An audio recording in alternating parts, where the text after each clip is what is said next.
오늘 우리에게 주시는 하나님 말씀 예레미야 28장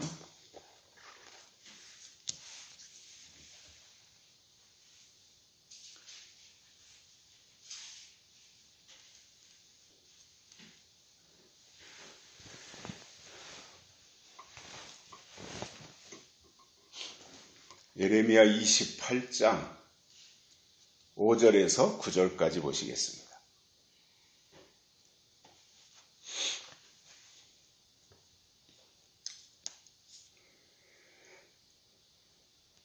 선지자 예레미야가 여호와의 집에 선 제사장들의 앞과 모든 백성 앞에서 선지자 하나냐에게 말할세. 선지자 예레미야가 말하되 아멘. 여호와는 이같이 하옵소서. 여호와께서 내 예언대로 이루사 여호와의 집 기구와 모든 포로를 바벨론에서 이곳으로 다시 옮겨오기를 원하노라. 그러나 너는 이제 내가 내 귀와 모든 백성의 귀에 이르는 말을 들으라. 나와 너 이전 선지자들이 자고로 여러 나라와 큰 국가들에 대하여 전쟁과 재앙과 연병을 예언하였느니라. 평화를 예언하는 선지자는 그 예언자의 말이 응한 후에야 그는 진실로 여호와의 보내신 선지자로 알게 되리라. 아멘. 한 주간 동안도 평안하게 잘 지내셨습니까? 천주교는 다양성이라고 하는 이유로 불교나 유교와 같은 다른 종교를 인정을 합니다.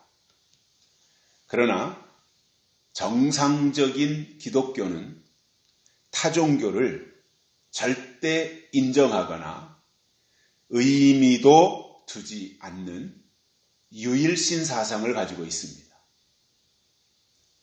우리 기독교는 유일신입니다. 그래서 그 배경이, 유일신의 배경이 되는 것이 여러 가지가 있지만 그 중에 대표적인 것을 꼽으라고 한다면 나 외에는 다른 신을 섬기지 말라라고 하신 그 말씀에서 우리 기독교 신앙은 출발하기 때문입니다. 성경이 하나님 이외에 다른 신을 섬기지 말라고 했기 때문에 다른 신을 인정하지 않는 것이고, 하나님을 믿는다면 당연하게 하나님만이 유일하신 신이라고 하는 고백을 하는 데서부터 출발하는 것입니다. 그러다 보니 타종교에서 우리 기독교를 향해서 독선이다. 왜 너희만 옳다고 하느냐? 왜 너희만 진리라고 하느냐? 왜 너희만 신이 있다고 하느냐? 다른 신은 다 가짜라고 하느냐? 이렇게 공격을 하고 있습니다. 안타깝게도 제 기억으로는 1970년대 중후반 아니면 80년대 초반 이 무렵부터 WCC의 영향을 받은 일부 교회와 신학교에서 타 종교와도 대화해야 된다. 타 종교와도 손을 잡아야 된다. 타 종교를 이해해야 된다라고 하는 주장이 나오기 시작했습니다. 이제 하나님이 정해주신 경계를 의도적으로 넘어가기 시작하는 겁니다. 그러나 하나님이 피로 값주고 세우신 교회는 그리스도의 몸이고 오직 하나님만 증거해야 하는데 다른 종교를 인정하고 받아들인다는 것은 이미 변질됐다고 하는 증거일 것입니다. 사정이 이렇게 되고 있고 상황이 지금 이렇게 전개되고 있는데 거기에 오직 진리가 있겠으며 오직 믿음이 자리 잡고 있겠습니까? 하나님은 나 이외에 다른 신을 섬기지 말라고 하시는데 다른 신을 인정한다면 하나님을 거역하는 것이고 에레미야 때 하나님과 반대 방향으로 갔던 사람들과 똑같은 것입니다. 오늘 본문 말씀에 보면 에레미야 선지자가 모든 백성 앞에서 하나냐라고 하는 그 당시에 선지자가 있었는데 그에게 이런 말을 합니다. 너는 이제 내가 내 귀와 모든 백성의 귀에 이르는 말을 들으라. 이렇게 말씀하고 있습니다. 하나냐야, 내 말 들어라 이거예요. 에레미야가 지금. 자, 그러면 이 하나냐가 누구냐 하면 에레미야 시대의 거짓 선지자였습니다. 하나님이 주신 말씀이 아니라 자기 생각 속에서 나온 것을 마치 하나님의 말씀인 것처럼 증거했던 사람입니다. 그래서 에레미야 시대에 함께 활동했던 선지자가 하나냐인데 그는 바벨론에 의해서 유다가 멸망하기 전에 활동했던 선지자였고 그는 하나님이 말씀하시지 않은 것을 예언했던 장본인이었습니다. 오늘은 에레미야 선지자가 하나냐에게 한 말이 무엇인지 세 가지를 깨닫고 은혜를 받겠습니다. 첫 번째로는 내 예언대로 이루어지기를 원하노라 이렇게 에레미야가 말했습니다. 이 말은 에레미야 선지자가 지금 하나냐에게 전달해 주는 말인데 사실 하나냐가 지금 유다 백성들이 바벨론의 포로로 갔다가 2년 이내에 속히 돌아올 것이다 라고 하는 이러한 예언 그 자체로만 본다면 유다 백성들의 입장에서는 굉장히 희망적인 예언이에요. 그리고 그것에 대해서 거절할 이유가 없는 거지요. 그러나 문제가 뭐예요? 예언이라고 할 때는 하나님과 관련되어진 것으로 그 내용 속에 앞으로 이루어질 하나님의 일이 반드시 포함되어 있어야 된다는 거예요. 내가 짐작되고 내 생각대로 이제 곧 돌아올 것이다. 이렇게 말할 것이 아니라 그것이 정말 하나님이 주신 하나님의 약속을 근거로 한 예언이냐 이게 중요하다는 거지요. 그래서 하나냐가 28장에서 말한 것은 자기 생각이었고 그렇기 때문에 이루어질 이유가 없다는 말입니다. 우리가 주변에서도 이제 가끔씩 그런 사람들을 만나게 되는데 그전에도 그런 사람들이 있었지 않습니까? 언제부터 언제까지 인을 친다. 그러니까 나를 따르라. 내 말만 들어라. 뭐 이런 식으로 주장했던 사람들이 있었고 그로 인하여서 교회가 어지러워지고 또 사람들을 선동하는 그러한 일들이 있었습니다. 자, 그러면 그 말이 정말 하나님께로부터 온 말이었다면 그대로 이루어져야 됩니다. 언제부터 시작해서 언제까지 끝난다라고 말했다면 그 기간 동안에 그 일이 이루어져야 됩니다. 그게 예언이고 그게 하나님의 일인 겁니다. 그러나 그것이 하나님의 말씀이 아니라 개인의 생각을 마치 하나님의 말씀인 것처럼 위장해가지고 말한 것이라면 이루어지지 않는 것이 당연한 것이고 결국은 거짓으로 판명이 되는 것입니다. 자, 그러면 수많은 사람들이 하나님을 믿는다고 하면서 하나님 앞에 나아가서 하나님의 뜻을 찾기도 하고 매달리기도 하는데 하나님의 뜻대로 믿음 생활을 하겠다고 결심한 사람들에게 있어서 중요한 것이 뭐냐면 하나님의 생각과 내 생각 사이에서 언제나 하나님의 생각을 먼저 선택해야 된다는 거예요. 그러니까 그것에 대해서 고도의 어떠한 감별 능력이 있어야 되지 않겠습니까? 이게 과연 하나님의 생각이냐? 아니면 이게 내 생각이냐?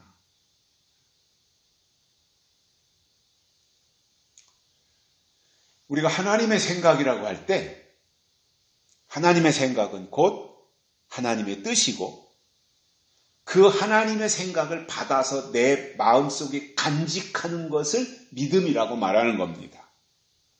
그래서 믿음을 다른 말로 하면 하나님의 생각이고 그 하나님의 생각을 받아 간직하는 것이 믿음이라는 거예요.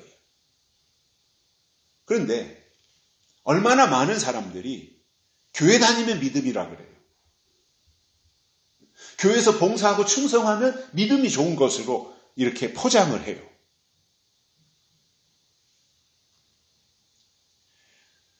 그런데 그 사람들의 내면을 들여다보면 하나님의 뜻과 하나님의 생각이 없어요. 그냥 성품으로든 아니면 그가 학습한, 교육받은 그러한 것에 이 세뇌가 됐든 그러한 것의 기본을, 그러한 것의 기초를 두고 하는 것이지 하나님의 뜻과 하나님의 생각이 그들 속에 없다면 그것은 믿음이 아니라는 말이에요. 왜냐하면 믿음 자체가 뭐예요? 하나님의 약속이에요. 그래서 약속이 없다는 말은 믿음이 없다는 말이에요. 자, 그러면 교회 안에서 가장 중요하게 강조되는 것이 믿음이에요. 그런데 그 믿음이라고 하는 것이 그냥 단순한 구호로 끝나서는 안 된다는 말이잖아요. 믿음은 구호가 아니라 하나님이 주신 약속을 내가 받아들이고 그것을 붙잡고 기다림으로 나아가는 이 과정이 믿음이라고 하는 것인데 약속이 없이 그냥 교회에 몸담고 있는 교회에 소속을 두고 있으니까 그 자체를 믿음이라고 말한다면 그것은 그야말로 아주 초보자 때 갓 신앙생활을 시작하고 첫 발을 내디딘 사람들에게야 그렇게 포괄적으로 얘기해서 교회 다니면 믿음입니다. 교회 다니면 구원받습니다. 교회 다니면 하나님이 복 주십니다. 이렇게 포괄적으로 얘기할 수 있어요. 아무것도 성경에 대해서 하나님에 대해서 예수님에 대해서 모르고 이제 처음 시작했을 때 예수님이 십자가에 달려 돌아가셨습니다. 예수님이 내 죄를 위해서 피 흘려 돌아가셨습니다. 이런 것들을 주입해서 강조하고 그쪽으로 이제 그의 어떤 삶의 방향을 전환할 수 있도록 이렇게 유도하는 것, 이건 중요하고 필요하다고 봅니다. 그런데 문제가 뭐예요? 맨날 거기에만 머물러 있으면 안 되지 않냐 이거예요. 제가 가끔씩 설명하잖아요.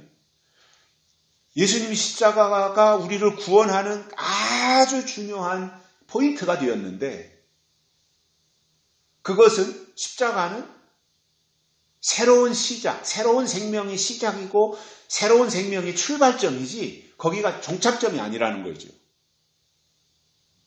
그래서 십자가 앞에서 시작되어서 그 다음 단계로 점점 더 하나님의 뜻을 향해서 발전해 나아가야 되고 하나님을 닮아가야 되고 뭐 이러한 것들이 우리 속에 축적이 돼야 되는 것인데 맨날 10년, 20년 예수 믿었다고 하는데 그의 어떤 기도나 말하는 내용 속에 담겨진 것은 항상 십자가 앞에만 머물러 있다라는 거예요. 어린아이라는 거잖아요.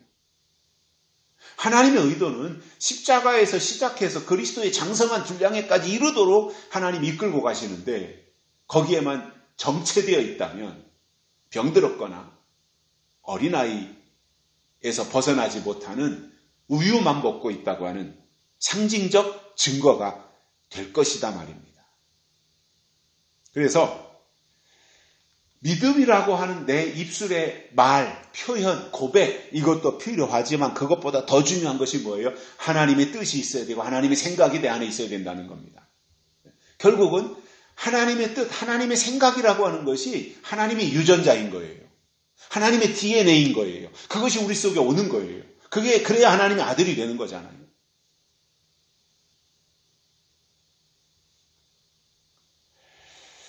그러나 여기서 하나님의 뜻을 말할 때 주의할 것이 있습니다. 뭐냐면 하나님의 뜻의 출처는 언제나 항상 반드시 성경이어야 한다는 것입니다.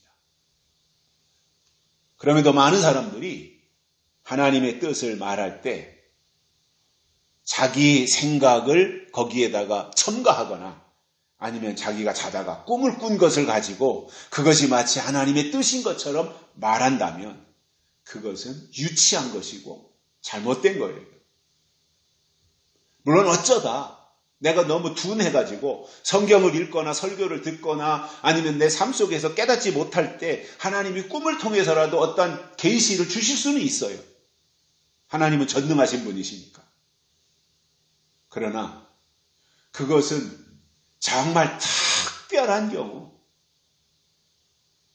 한 번 또는 두 번 이 정도에서 끝나야 되는 일이지 맨날 누가 꿈꾸고 계시받았다고 하니까 나도 꿈꿔야 되겠다 하고 그냥 꿈에 매여가지고 이렇게 살아간다고 하는 것은 그것은 유치한 신앙인 거지요.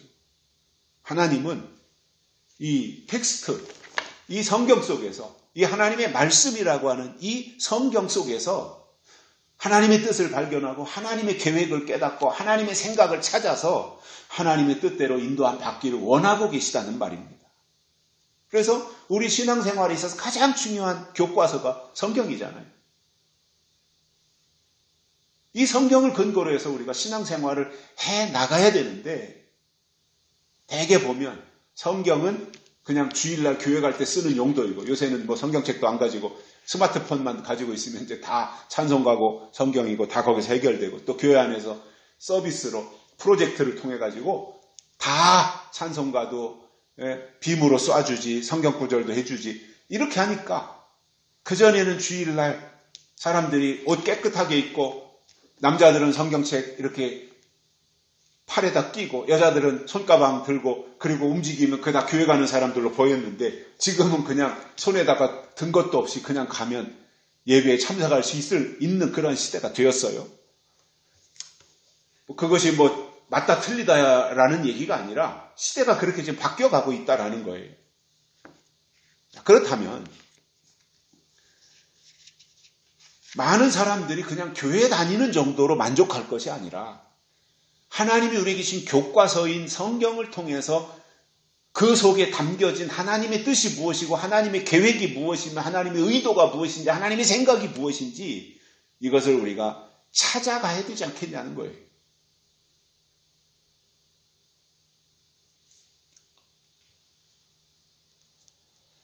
그런데 거짓을 예언하는 자들을 보면 하나님의 생각에는 관심이 없습니다.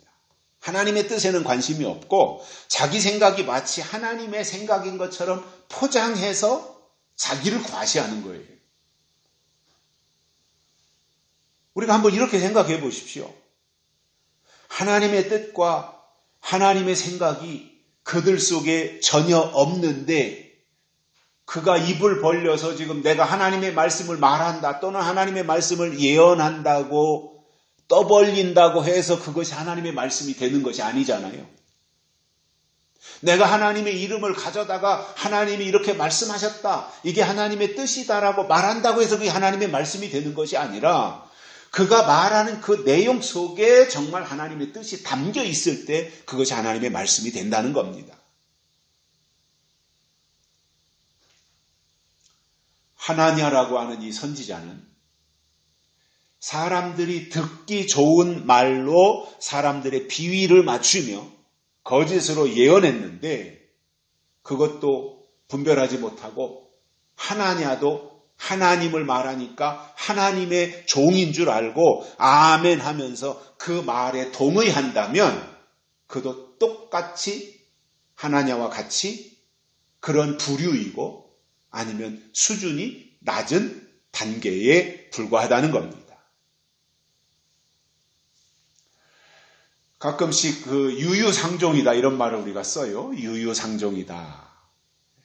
같은 사람들끼리 만나는데 말이 통해서 그런지 어린아이는 어린아이들과 만나고 연세가 드신 분들은 또 연세가 드신 분들하고 만나고 가끔씩 그 손자 서겸이를 데리고 이제 놀이터 같은 데 가보면 서겸이가 지나가다가 아이들이 제 또래들이 없으면 이제 저하고 그냥 뭐 자전거도 타고 놀고 하는데 가다가 지가 볼 때 제 또래 정도나 저보다 조금 동생같이 이렇게 보이는 아이들이 놀고 있으면 거기 끼웃거려요, 가서. 자기도 거기 끼일 수 있나 없나. 형들 있는 데는 잘 안 가고 자기 또래들이나 자기 동생 같은 그런 애들이 있으면 이제 가서 놀다가도 거기에 끼웃거리고 뭔가 같이 하고 싶어서 그렇게 하는 행동들을 보았습니다. 이제 자기와 유사한 아이들이 있는 곳에 또 그러한 사람들과 대화가 통하는 그러한 사람들과 함께 하고 싶은 것이 아마 사람의 마음일 수도 있다고 봅니다. 그런데 저는 모든 것이 형식도 있어야 되지만 내용도 있어야 된다 이렇게 생각하고 있습니다. 아마 대부분이 다 그렇게 생각할 거예요. 그런데 이 둘을 딱 두 가지만 놓고 형식과 내용을 놓고 볼 때 어느 것이 더 중요하냐라고 선택한다면 단연 저는 내용을 선택합니다. 내용이 있어야 된다라고 생각하는 사람이에요. 그래서 제가 무슨 TV에서 영화를 본다든가 연속곡을 본다든가 아니면 영화관에서 가서 무슨 영화를 본다든가 할 때 저는 거기에 내용이 있는 것을 좋아해요. 그래서 그전에도 제가 젊었을 때 다른 분들의 설교를 들을 때에도 제가 이제 테이프라든가 이런 걸 구입해서 참고하려고 들을 때에도 저는 내용에 충실한 설교를 들으려고 했고 그냥 뭐 재밌게 웃기고 뭐 이렇게 하는 거는 아예 듣지도 않았고요, 저는. 다만 그분이 주장하는 어떤 핵심 내용이 있는 설교들이 있잖아요. 그런 것들은 제가 뭐 테이프를 구입해서라도 들었던 기억이 있고 지금도 저는 좀 부족하지만 내용에 충실하려고 노력합니다. 그래서 형식도 중요하고 내용도 중요하지만 내용이 없는 형식은 그건 그냥 빈 껍데기예요. 아무리 화려해도 그건 빈 껍데기예요. 그러나 그 속에 담겨진 내용이 너무나 중요하기 때문에 그 내용을 돋보이게 하기 위해서 그 형식을 갖춘다고 하는 것은 저는 매우 의미가 있다고 봅니다. 그러나 내용이 없는 형식은 별 의미가 없는 것입니다. 사실 교회에 와서 예배를 드릴 때도 가장 중요한 것이 설교잖아요. 교회의 예배 행위 가운데 제일 중요한 것은 설교인데 기독교의 예배는 설교에 담겨진 내용을 듣는 거예요. 천주교처럼 뭐 의식에 참석하는 게 아니에요. 성찬식을 하고 뭐 이러한 어떠한 의식, 의전 여기에 치중하는 것이 아니라 우리는 마틴 루터가 종교개혁을 한 이후로 의식을 벗어난 거잖아요. 의식에서 다 벗어나는 거예요. 왜냐? 중요한 것은 말씀이고 중요한 것은 내용이다 이겁니다. 그래서 한 십몇 년 전으로 기억이 나는데 우리 이제 합동 측 총회 같은 경우에 총회에서 이제 결정한 게 이거 교회 안에 예배당 안에 이제 강대상에다가 다 앞에 십자가들 다 해놨었잖아요. 상징적으로.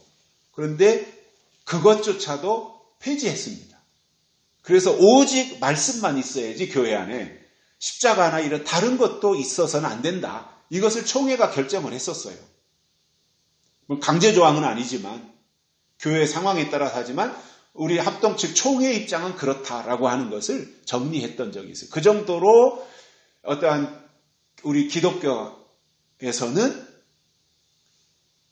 천주교와 같은 의식은 치우치지 않고 오직 내용, 말씀, 하나님, 예수님 여기에만 비중을 두고 왔던 것을 볼 수 있는데 그런 의미에서 볼 때 예배를 드리기 위해서 걸어서 왔든 아니면 몸이 불편해서 들것에 실려서 왔든 교회에 와서 그 시간에 증거되는 확실한 내용, 즉 하나님이 주신 약속과 예언이라고 하는 그런 관점에서 그러한 내용을 들으면 빈부 귀천을 막론하고 믿음을 얻는 겁니다. 왜냐? 내용을 통해서 믿음이 오는 거지 의식이나 형식을 통해서 믿음이 오는 게 아니기 때문에 그렇습니다. 그러나 내용이 잘 갖춰졌기 때문에 형식을 이렇게 꾸민다라고 하는 것도 필요하다고 봅니다. 저는. 모세 때 출애굽한 히브리 민족이 홍해를 건너서 광야에 나오는데 사실상 그 처음 출애굽하고 애굽의 소나기에서 벗어났을 때 히브리 민족이 한 일은 아무것도 없지만 어쨌든 이게 어찌된 영문인지도 모르고 그냥 모세를 쫓아서 가면서도 그래서 마음 한편으로는 이게 도대체 어떻게 되는 건가 이렇게 아리송하게 생각하면서도 아무튼 애굽의 손에서 벗어난다고 하는 것에 대한 신바람 나는 일들도 있었을 거예요. 그런데 막상 광야에 나와보니까 하루하루가 굉장히 힘이 들었던 거죠. 왜냐하면 구름기둥과 불기둥이 움직이면 따라가야 돼요. 그것이 가다가 멈추면 서 있어야 돼요. 그런데 구름기둥과 불기둥이 움직여서 가고 있습니다. 그럼 백성들은 따라가는 거예요. 그런데 그 구름기둥, 불기둥이 하루를 가는지, 이틀을 가는지, 일주일을 가는지, 열흘을 가는지, 한 달을 가는지 그거는 몰라요. 움직이면 계속 그냥 따라가야 되는 상황이 됐던 거죠. 그러다가 어디 가서 멈춰요. 그러면은 구름이 멈췄으니까 좀 쉬어야 되겠다. 그런데 구름이 언제 갈지 모르니까 제대로 이런 것을 갖추지 못하고 그냥 임시로 쉬고 있는 거예요. 그런데 3일이 지나고 5일이 지나고 일주일이 지나도 구름이 안 움직여요. 불기둥이 안 움직여요. 그럼 여기 오래 있을라나 보다 하고 천막 꺼내가지고 치는데 구름이 움직여요. 그럼 또 구름 쫓아가야 돼요. 이 생활인 거예요. 광야 생활이라는 게. 즉 광야 생활이 뭐냐면 내 뜻이나 내 의지대로 되는 것은 아무것도 없었던 거예요. 하나님의 의도대로 하면 하나님이 하시면 따라가야 됐던 것이 광야 생활이에요. 그러니까 광야가 어디냐면 하나님의 뜻대로 하는 곳이 광야예요. 내 뜻대로 할 수 있는 것은 아무것도 없었던 것입니다.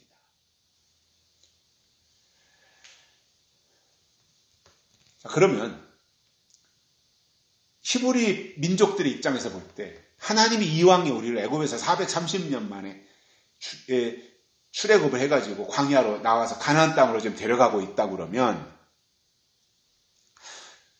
구름기둥, 불기둥이 움직이는지 멈추는지 며칠 움직이고 가다가 또 며칠 쉴 건지 이런 것에 대해서 미리 알려주셨으면 얼마나 좋아요. 그러면 불평할 이유가 없잖아요. 그런 거에 대해서 미리미리 다 예고를 해주셨다면. 그런데 그런 것에 대한 과정이 전혀 없었던 겁니다. 그리고 어느 날 구름이 움직여요. 또 멈추면 언제 움직일지 몰라요. 그러다 보니 불평과 원망이 나올 수밖에 없었던 겁니다. 그렇게 이해는 돼요. 그 사람들이, 그때 당시에 사람들이. 그러나 하나님의 인도함을 받는다고 하는 것은 내 의지가 없이 하나님의 의도대로 해야 된다고 하는 것을 우리가 성경을 통해서 배우게 되는데 요한계시록 14장에 보면 어린 양이 서서 계신 시온산에 함께 서 있는 14만 4천들에 대한 장엄한 설명이 나옵니다. 아주 대단한 상황인 겁니다. 그런데 그 어린 양과 함께 서 있는 14만 4천의 특징이 있습니다. 그들의 특징이 있었어요. 그것을 14장에서 어떻게 설명하느냐면은 신앙의 정절이 있어서 음녀로부터 자기를 지키고 어린 양이 어디로 인도하든지 따라가며 그 입에 거짓이 없고 흠이 없는 자들이더라 이렇게 설명하고 있어요. 이게 하나님의 인도함을 받는 그리고 하나님과 함께 시온산에 서게 될 예수님과 함께 시온산에 서게 될 그러한 사람들의 특징이라는 말입니다. 그래서 하나님의 사람이 누구냐 하면 하나님이 주신 말씀으로 사는 사람들이고 이런 사람들은 하나냐와 같은 사람들이 나타나서 거짓을 예언할 때 그것을 분별해서 물리치게 되어 있습니다. 아무리 주의 이름으로 귀신을 쫓아내고 아무리 주의 이름으로 선지자 노릇을 하면 못합니까? 주님이 도무지 알지 못하겠노라. 내가 너희를 도무지 모르노라. 이렇게 말씀하시면 그 모든 것은 다 한순간에 물거품이 되고 마는 거예요. 그래서 믿음은 하나님이 기억하시는 거예요. 우리를 하나님이 기억하시도록 믿어야 되는 거예요. 그러려니 하나님의 뜻대로, 하나님의 생각대로 믿어야 된다는 말입니다. 그런 의미에서 이 시대를 살고 있는 하나님의 사람들은 영적 수준이 올라가야 됩니다. 저 영적 수준이 밑바닥에 있으면 안 되고 영적 수준이 점점 이렇게 올라가야 되고, 그래서 영적 수준 또는 영적 차원이 올라가면 하나님의 종인지 아니면 거짓의 종인지를 분별할 수 있게 됩니다. 중요한 부분 아니겠어요, 그것이? 왜냐하면 주의 이름으로 한다고 해서 다 주의 종이 아니고 하나님을 말한다고 해서 다 하나님의 종이 아니기 때문입니다. 성경이 그렇게 말씀하고 있습니다. 오히려 가짜들이 자신을 위장하기 위해서 일부러 주의 이름을 더 말하고 주의 이름을 더 강조하고, 그럴 때 수박 겉핥기식으로 그런 정도의 말만 듣고 치우친다면 같이 속아 넘어가는 거죠. 그렇기 때문에 그가 지금 말은 하는데, 그가 설교를 하는데 그 속에 담겨져 있는 내용을 듣고 그것을 알 수 있는, 상대방의 정체를 알 수 있는 그러한 능력을 갖춰야 되는 겁니다. 에레미야는 하나냐의 말을 듣고 그것을 알았어요. 하나냐가 거짓 선지자인 걸 알았어요. 그럼에도 내가 말한 대로 하나님의 뜻이 내가 말한 대로 이루어지면 좋겠다. 에레미야는 그렇게 말을 했던 거죠. 두 번째로는 기구와 포로를 바벨론에서 다시 옮겨오기를 원하노라. 첫 번째 이야기와 같은 내용이 이제 되는데, 기구와 포로를 바벨론에서 다시 옮겨오기를 원한다. 그러니까 하나냐가 예언한 대로 이루어지면 좋은 거잖아요. 자기 백성들이 바벨론에서 포로 생활하는데 돌아온다면, 고국으로 다시 돌아온다면 좋은 거잖아요. 그러니까 그렇게 되기를 바라는 마음이 있다라고 에레미야가 먼저 앞에서 이제 그렇게 말씀을 한 거예요. 그러나 중요한 것은 뭡니까? 하나님의 뜻은 어떠냐라는 겁니다. 하나냐는 지금 바로 바벨론에서 돌아온다 이렇게 예언을 했는데 하나님의 뜻은 어떠냐라는 거죠. 그리고 하나님의 뜻에 맞추는 것이 중요하다라는 말입니다. 지난주에도 말씀드린 것처럼 유혹하는 소리는 훨씬 더 달콤하고 매혹적이라서 사람들이 거기에 넘어가게 되어 있습니다. 잠언 7장은 음녀장인데 잠언 7장은 요한계시록과 연결해서 볼 필요가 있는 아주 중요한 장이에요. 잠언 7장. 특히 요한계시록 9장과 연결시켜서 볼 수 있는 아주 중요한 성경인데, 제가 잠언 7장은 다 설명을 그 전에 한번 한 것 같기도 하고, 그래서 설명은 못 드리지만 이따가 오늘 예배 끝나고 점심을 드시고는 이 잠언 7장을 꼭 읽어주시면 성경이 음녀를 어떻게 말씀하고 있는가, 그리고 음녀를 물리치기 위해서 어떻게 해야 되는가, 이런 내용이 거기에 너무나 자세하게 나와 있어요.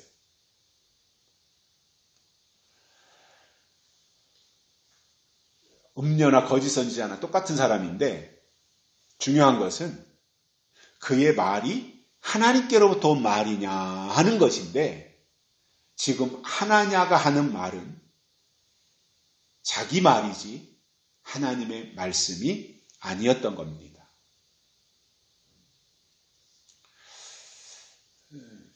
저 같은 경우 다른 분들도 다 그런 생각을 가지고 계시겠지만 우리나라 정치인들 중에서도 이재명이의 말은 콩으로 메주를 쓴다고 해도 저는 콧방구를 낍니다. 왜냐하면 이재명이라고 하는 사람 속에는 진실이라는 게 없어요. 저는 그렇게 봤어요. 저 사람 속에는 진실이라는 게 없구나. 그리고 그때그때 따라서 말을 바꾸고 뭔가 자기가 상황이 불리하면 그것을 모면하기 위해서 거짓말을 하고 형수한테도 입에 담을 수 없을 정도의 아주 상스러운 욕을 하고 자기가 한 말도 쉽게 뒤집어 버리는 거예요. 그러면 그 사람을 어떻게 믿어요? 그 사람의 말을 어떻게 믿어요? 자기가 한 말에 대해 자기가 책임을 져야 되는데 자기가 한 말을 자기가 뒤집어요. 언제는 박근혜 대통령 존경한다 그러더니 며칠 지나가지고는 뭔가 불리했던지 그 말하고 나서 불리했던지 내가 박근혜 대통령을 존경한다 그랬더니 사람들이 진짜 존경하는 줄 알더라. 이렇게 뒤집지 않아요? 그럼 그의 진실이 뭐예요? 그러니 위선자이고 사악한 사람이라고 저는 그런 생각을 가지고 있거든요. 왜 제가 이재명에 대한 얘기를 드리느냐 하면 거짓 선지자가 나타난다면 앞과 뒤가 달라요. 말과 행동이 일치하지 않아요. 사악해요. 교활해요. 수단 방법 가리지 않냐고 사람들을 현혹해요. 그리고 미혹하는 일을 하는 거예요. 오늘 본문에서도 하나냐는 거짓 선지자인데 그가 하는 말은 백성들이 듣기 좋은 말을 했지만 그가 한 말은 하나님의 말씀과는 반대였던 겁니다. 아무리 하나냐라고 하는 선지자의 입에서 그럴듯한 말이 나오고 성전 기구들을 가지고 고국으로 이제 돌아갈 것이다라고 예언을 했다고 해서 그 말이 이루어지냐 말이에요. 하나님의 정한 뜻이 있고 하나님의 정한 때가 있어서 그 때가 돼서 이루어지는 것이지 하나냐가 그렇게 예언했다고 그래서 당장 이루어지는 게 아니다 말입니다.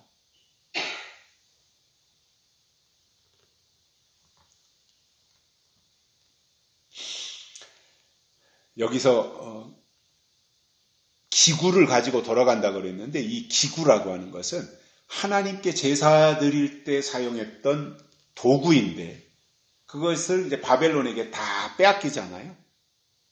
그러니 제사를 지낼 수 없어요. 그러한 제사 지낼 때 필요한 기구들이 있어야 제사를 지내는데 빼앗겼으니까 제사도 드릴 수 없게 되었고 그런 상황 속에서 하나냐는 그것이 비록 거짓말이었지만 그것을 가지고 고국으로 돌아올 것이다 이렇게 예언을 했던 겁니다.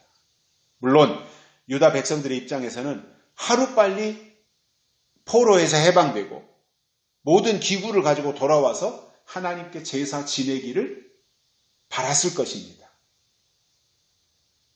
그러한 생각을 하나냐는 어떻게 꿰뚫고 들어가서 백성들의 마음을 파고 들어가서 백성들이 지금 무엇을 원하는지를 알고 그 부분을 공격했던 거예요.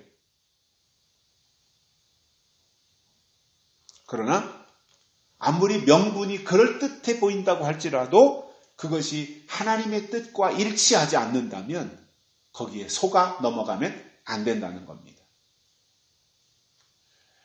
그래서 그의 말이 하나님의 말씀일 때 받아들이고 아멘도 하며 순종하는 것이지 거짓 선지자의 말이라면 들을 필요도 없다는 것입니다.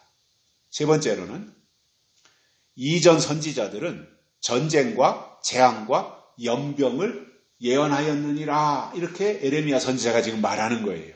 과거의 선지자들은 전쟁을 예언했고 재앙을 예언했고 연병을 예언했다. 그런데 하나냐 너는 왜 평안만 말해? 평안에 대해서만 말하냐 이거예요. 왜 백성들이 비유만 맞추냐 이거예요. 지금도 하나님이 보내신 선지자들은 사람들이 듣기 좋은 달콤한 말보다는 예수님이 요한복음 16장에서 말씀하신 것처럼 죄에 대하여, 의에 대하여, 심판에 대하여 말하게 되어 있습니다. 하나님이 앞으로 하실 일이 무엇인지 말하게 되어 있어요. 그게 당연한 거 아니겠습니까? 종은 주인의 뜻을 받들어야 되는 게 종이지, 종이 자기 맘대로 하는 게 종이 아니죠. 흔히 하는 말로 주의 종이라면 주인의 뜻이 무엇인지 알고 100%는 모른다고 할지라도 중요한 부분에서는 주인의 뜻을 알고 주인이 지시한 대로 하는 게 종이지, 자기 맘대로 하는 게 종입니까?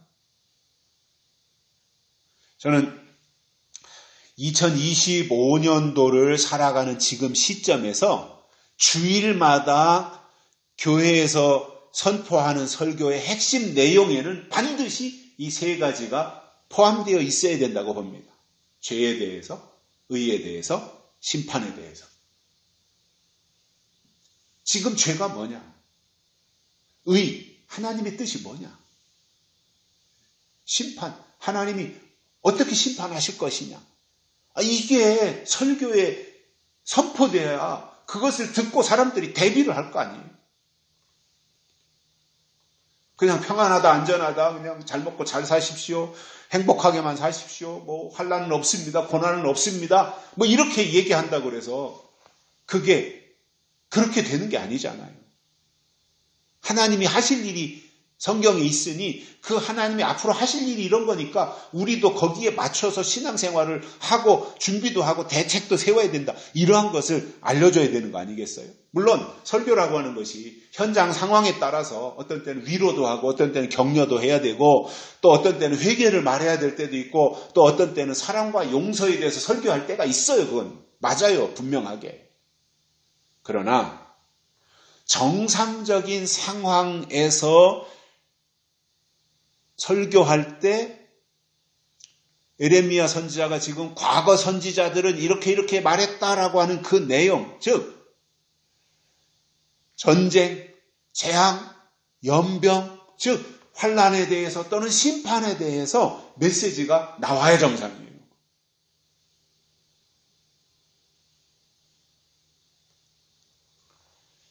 구약의 선지자들은 다 예언자였습니다. 대선지자 4명, 소선지자 12명 해서 16명의 선지자들이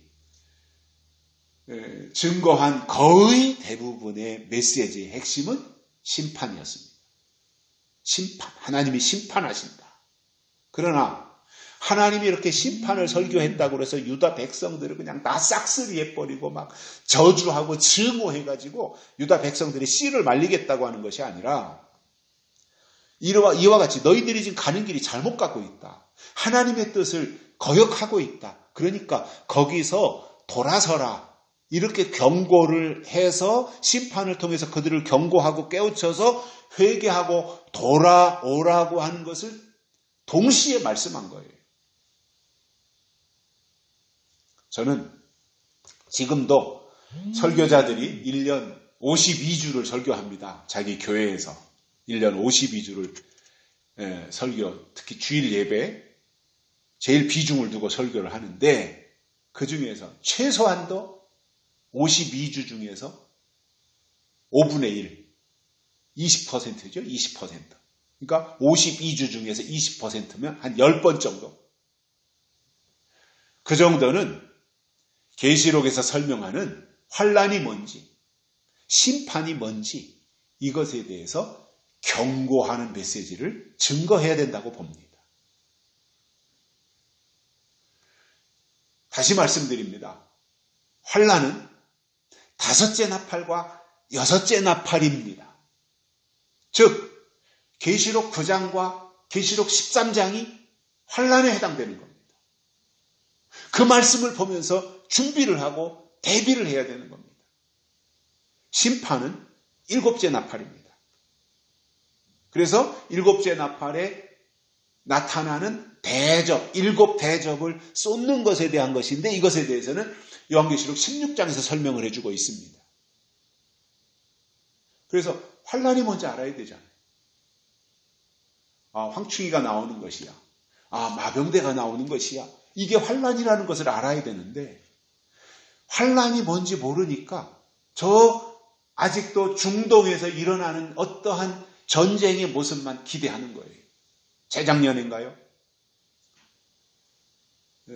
그 이스라엘에서 전쟁이 일어났을 때 이제 중동에서 제3차 세계전쟁이 일어나고 예수님이 재림하신다라고 하는 것을 주장하는 사람들이 그거를 막 이제 띄워 올리기 시작하고 부각시켰어요. 이제 예수님 재림하실 때가 됐다. 이제 결국 드디어 중동의 화약고가 터진다.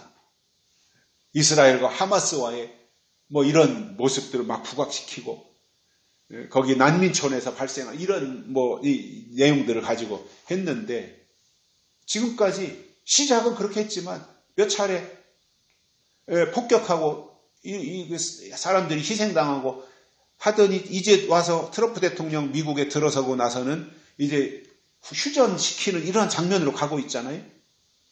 그럼 이게 어떻게 되는 그들의 말이 그렇게 한 말이 지금 어느 방향으로 가고 있냐 말이에요.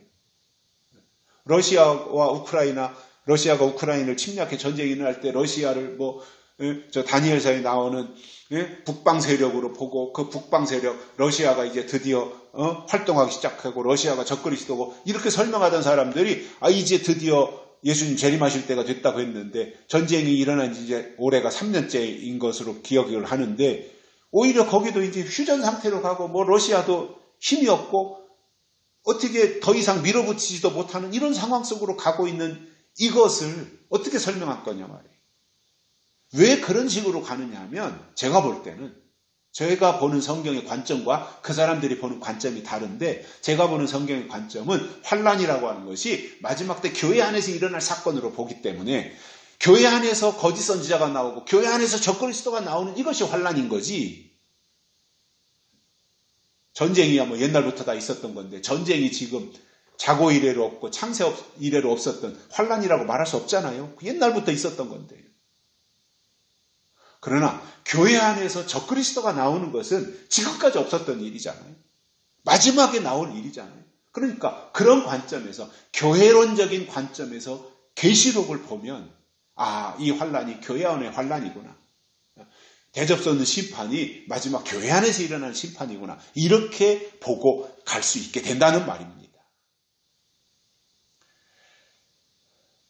그래서 지금쯤 신앙이 성숙했다면 요한계시록으로 입문해야 돼요. 그래서 기록된 말씀을 통해서 그 내용을 조금이라도 예언의 말씀으로 파악해야 됩니다. 저는 그렇게 생각합니다. 지금도 계시록을 외면한다고 하는 것은 아직도 신앙이 어린아이 수준이다 이겁니다. 그런 상태로 언제 단단한 식물을 먹고 장성해서 선악을 분별해내겠습니까? 안 되지요. 그래서 마태복음 24장에서 예수님이 말씀하신 것처럼 그날에는 아이된 자들과 젖 먹이는 자들에게 화가 있으리로다 이렇게 하셨습니다. 벌써 다 커고 예수님 재림하실 때가 되면 다 장성해서 하나님의 군대가 되었어야 되는데 이제 예수님 재림하실 그때 가서 그때서 하나님의 아들을 잉태한다든가 아니면 그때 이제 갓 태어난 갓난아기를 낳아놓았다면 언제 커서 용으로 등장하는 사단과 싸워서 이길 수 있겠냐 말이에요. 자, 그러면 왜 그 단계밖에는 안 되느냐? 그것은 때를 모르고 주여 주여만 하고 있으면 다 믿음이다. 무조건 믿기만 하라고 했기 때문에 하나님의 시간표가 지금 어떻게 진행이 되는지 전혀 알지 못한 거예요. 지금 들어야 할 설교는 환난과 심판 그리고 하나님의 인치심과 천년왕국입니다. 이런 내용의 설교를 통해서 증거돼야 하나님의 종이고 그 말씀을 들음으로 믿음이 생겨서 하나님을 만날 수 있고 다시 오시는 예수님을 맞이할 수 있는 겁니다. 그런데 오늘 본문에 나오는 하나냐는 예레미야와 대립했던 선지자였고 거짓된 평화를 예언하면서 바벨론의 멍에가 꺾일 것이고 유다는 고국으로 돌아갈 것이다 이렇게 선언했던 겁니다.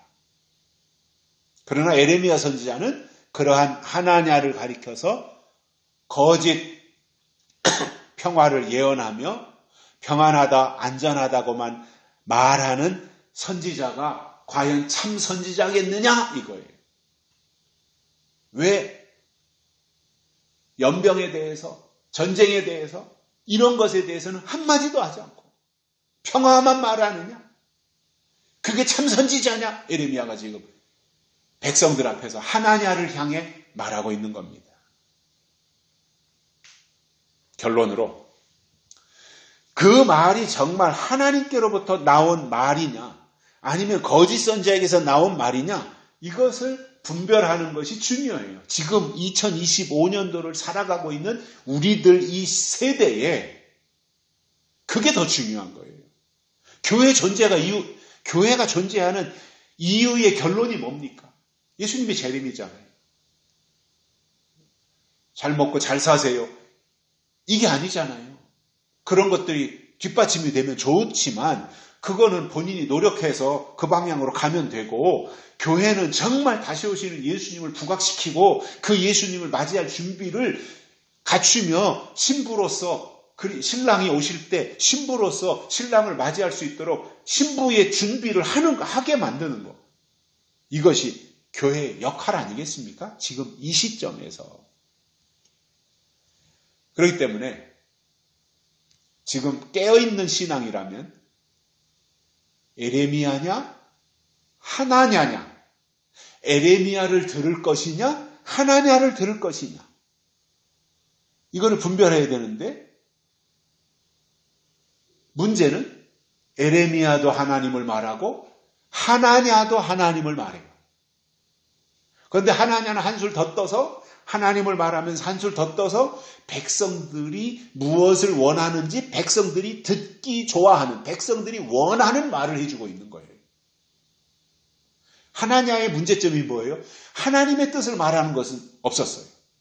사람들이 지금 듣기 좋아하는 말을 한 거예요. 에레미야는 어땠습니까?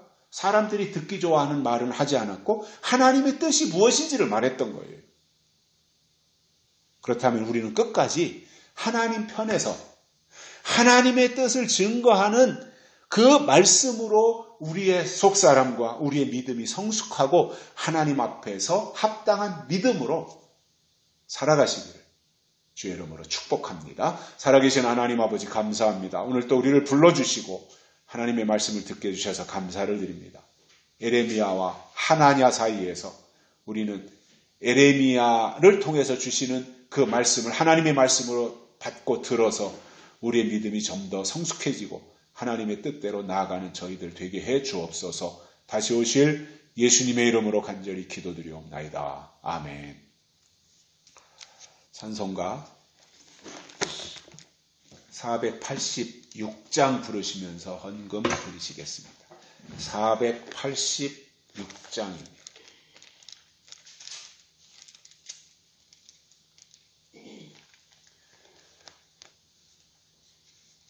주 예수여 은혜를 내려주사 고충 많게 하옵소서.